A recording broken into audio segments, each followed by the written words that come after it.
सोलापूर शहरातील विडी घरकुल परिसरातून एका 16 वर्षाच्या मुलाला फूस लावून पळवून नेल्याची धक्कादायक घटना उघडकीस आली असून या प्रकरणी मुलाच्या वडिलांनी फिर्याद दिल्याने MIDC पोलीस ठाण्यामध्ये गुन्हा नोंदवला गेला आहे।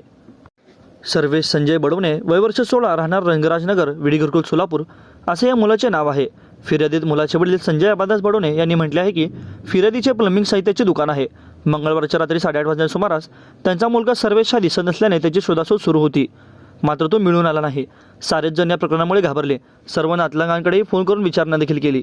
अखेर त्यांनी MIDC पोलीस ठाणे गाठून तेथे जाऊन आपल्या मुलाला कोणीतरी अज्ञात कारणावरून फूस लावून पळवून नेल्याची तक्रार दिली।